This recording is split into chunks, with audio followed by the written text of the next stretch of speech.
this is something I wanted to reveal about B. Banlal Bhavna. This is the video you can see.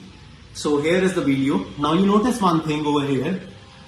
These are the likes. You can all access it also. If you click over here, you will notice who has liked my video. No embassy or consulate account should have technically liked my video, but if I click here and if I click here, so you notice there is an account, Embassy of India Baku, who has actually liked my video. Now the fun thing happened when I clicked on this. You notice who this person is? This is B. Banlal Bhavna.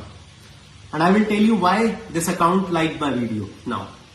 दोस्तों नमस्कार, मैं हूं भूपेंद्र रावत और आप देख रहे हैं राजनीतिक पोल खोल। आज का वीडियो सिर्फ एक खुलासा नहीं है, ये सवाल है हमारी सरकार, विदेश मंत्रालय और दूतावासों की जवाबदेही पर। सवाल है एक ईमानदार भारतीय कर्मचारी की जिंदगी और आत्मसम्मान पर।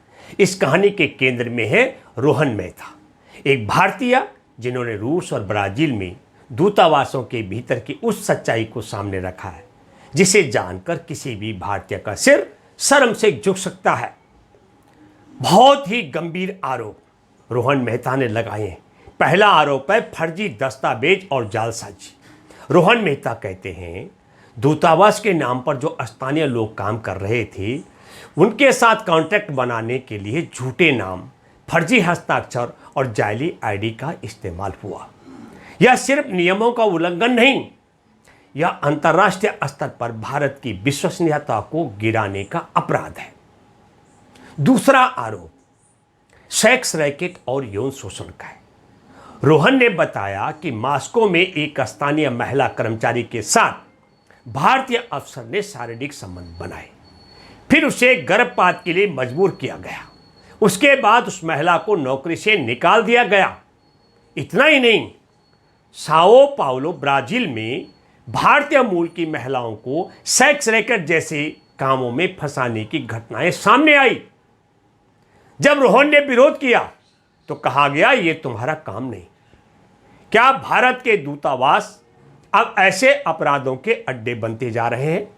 और तीसरा गंभीर आरोप भ्रष्टाचार और प्रतिशोध। सरकारी फंड के नाम पर लाखों रुपए का दुरुपयोग। ब्राजील में काम कर रही महिलाएं जो कभी ऑफिस नहीं आई लेकिन सैलरी मिलती रही, जो प्रोजेक्ट हुए भी नहीं उनके बिल बनवाए गए। और जब रोहन ने यह सब रोकने की कोशिश की तो उन्हें धमकी दी गई, मानसिक प्रताड़ना दी गई और यहां तक कहा कि तुम्हारा वीजा कैंसिल करा देंगे, तुम्हें ब्लैकलिस्ट कर दिया जाएगा। लेकिन रोहन रुके नहीं। उन्होंने सबूत इकट्ठा किए, ऑडियो रिकॉर्डिंग, ईमेल, सरकारी फॉर्म और वीडियो क्लिपिंग। उन्होंने विदेश मंत्री एस जयशंकर से लेकर हर अधिकारी तक इन सारे सबूतों को ईमेल के माध्यम से शिकायत लिख करके भेजा, लेकिन कहीं से कोई सुनवाई नहीं हुई। आज रोहन ट्वीट पर यह वीडियो बनाकर सिर्फ अपनी नहीं हजारों भारतीयों की आवाज़ बन चुके हैं जो विदेशों में भारतीय दूतावास की लापरवाही और भ्रष्टाचार का शिकार हो रहे हैं। अब सवाल हम सब का है, क्या भारत सरकार इन आरोपों की जांच करवाएगी? क्या दोषी अफसरों पर कार्रवाई होगी? क्या विदेश मंत्रालय चुप्पी तोड़ेगा या फिर एक और ईमानदार नागरिक सिस्टम की चुप्पी में गुम हो जाएगा? मैं भूपेंद्र रावत और राजनीतिक पोल खोल की पूरी टीम रोहन मेहता की बहादुरी को सलाम करते हैं। हम अपील करते हैं इस वीडियो को ज़्यादा से ज़्यादा शेयर करें, कमेंट्स में अपने विचार जरूर लिखें और इस चैनल को सब्सक्राइब करें ताकि ऐसी आवाज़ें दबने न पाए, क्योंकि देशभक्ति सिर्फ नारे लगाने से नहीं, सच्चाई के साथ खड़े होने से आती है। फिर मिलते हैं एक नई पोल खोल के साथ राजनीतिक पोल खोल पर। तब तक के लिए जय हिंद।